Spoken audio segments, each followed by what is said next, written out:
Fuck. It's extremely fucking difficult. Oh man. You just managed to show it. You know that's the answer to that question. The way that we balance is that we just do it. There's no balancing it, man. Like I think that at any point in time we're all perfectly ready and willing to be doing something else. The thing is that there's nothing else in any of our lives that gives us the same satisfaction as this does. So, as for balancing it, we don't balance it. It doesn't get balanced. At least for some of the busier members, you know what I mean. It doesn't get balanced. Something always suffers because of something else in your life. Always suffers because of it. But that's, to me, that's the mark of a true artist or a true musician or a true. You know, whenever you're being true to whatever you love, man, I mean, that's the way it's going to be. Everything else is going to suffer a little bit. The key is to try to make it easiest on the people that you care about. Because there are a lot of times where this takes precedence over, you know, the more demanding areas of the rest of your life. So we do it because we love it. Oh yeah, like it boils down to I cherish every day that I'm alive that I can play the drums. Because before I started doing this, I couldn't. And I've already, you know, I've expressed my views on before I learned it that give me an ounce of the talent that most people just waste, and I'll make something out of it. Obviously, we have significant others in our lives that are very understanding and honestly, for the most part, supportive. Like, they love coming to the shows. A lot of them they come to practice. You know, they'll check out things and stuff like that. But mentally, we all have this as a priority. We might not say it, and sometimes we'll take days off and all that type of stuff like that. But there's something in the back of all of our heads this is priority number one. Yeah, it's priority number one for every other priority in our life. Yeah, it's the priority. It's the priority that we base every single one of our other priorities on and work around. You know what I mean? Like anything else in our lives, including work, is strategized around being able to be here. That's how you do it.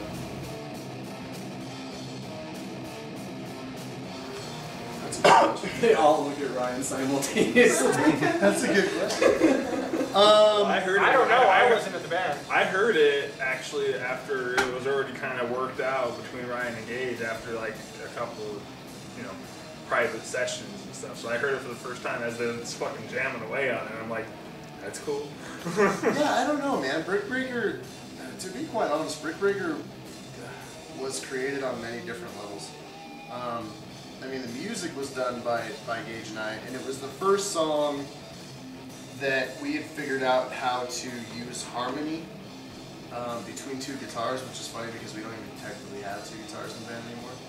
But it was the first collaborative effort between Gage and I to write a song together.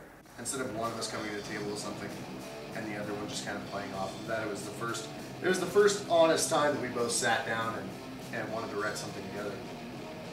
The music came from that area. The lyrics were actually written mostly by Kyle, all rights reserved, and myself. I kicked in a little bit on the lyrical content. But I think, you know, what? I burped. I'm sorry. I'm sorry. But I think that song, you know, at least. To date, that song is most representative of the message that we try to portray, and that is, it's whatever message you receive from the music. You know what I mean? That song can be viewed in so many different ways. I mean, on one level, it could be a song about a relationship, you know, whether or not it be a romantic one or just a friendship or something like that. But on other levels, it could be a song about you know, resisting certain constraints that are put on you by society or you know, your environment, your history, rising above those constraints. I mean, and that's just the way that I perceive it, because when I sing it, I think of both of those things simultaneously. But I've heard a lot of different outside interpretations for that song that, you know, I don't think you can really pin it down at all, to be quite honest. And I certainly can't say that it's about this one thing. You know what I mean? Like, it's about a lot of things, and it's really just about whatever you take away from it. I guess as a live performance, yeah. you know, the base nature of the song has pretty much remained consistent during practice, and what we would record, you know what I mean? The recorded version is pretty much unchanged, but the live version changes all the time to a certain extent, like dependent upon what kind of vibe we're getting from the crowd. We have different versions for it, and I think it's the one that is received best by everybody because I think up to this point it's the one that involves people most. But I am 100% sick of this fucking song. I'll be quite honest. I love Brick Breaker, I do, but I want it to be over and I want to move on with my musical life. Rebel Step. Yeah. I like Brick Breaker for a lot of things because I think it was the start of like the musical style that we've come to right now.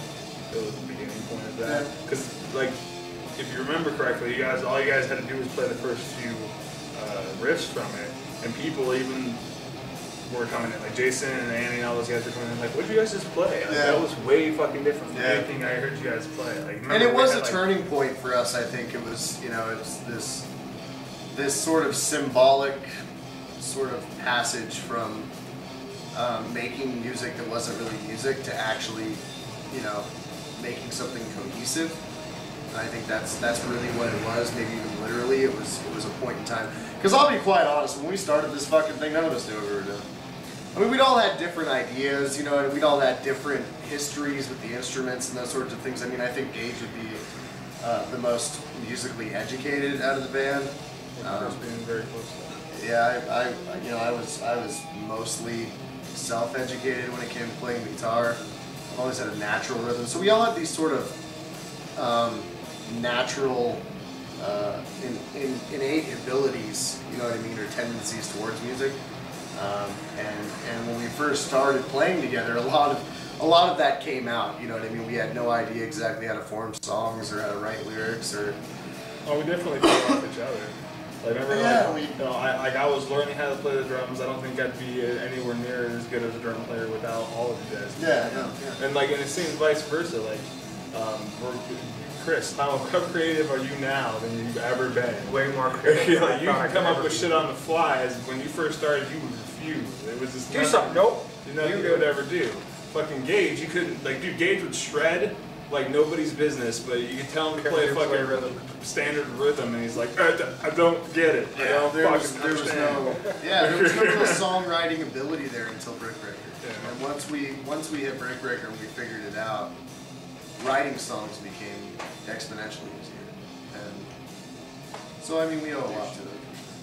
Yeah, well, it was the basis for our sound. Like and even our newer songs don't sound anything like Brick Breaker. I don't think we'll ever write a song again that sounds like it, per se. But it allowed us the opportunity to understand the songwriting process.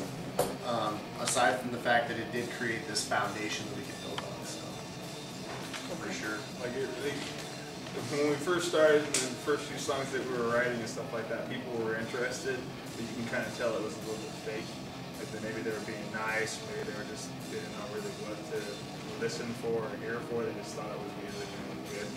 This is the first song that we were actually getting people to be like, wow, like that was really fucking good. Like what was that? Like you guys make that song? Like what you guys play on stage? Like people coming up to me like when they hear it on the tape, like I like that riff. That's amazing riff. Like where'd they come up with that? Stuff like that. And well, you know, everybody's had the local, like different part of the metal scene here. Dude. Like we owe a tremendous amount of debt to the pioneers before us, like Denox and Hope to Hay. Denox! Woo! Postmortem, Hope to Hay, yeah, Denox.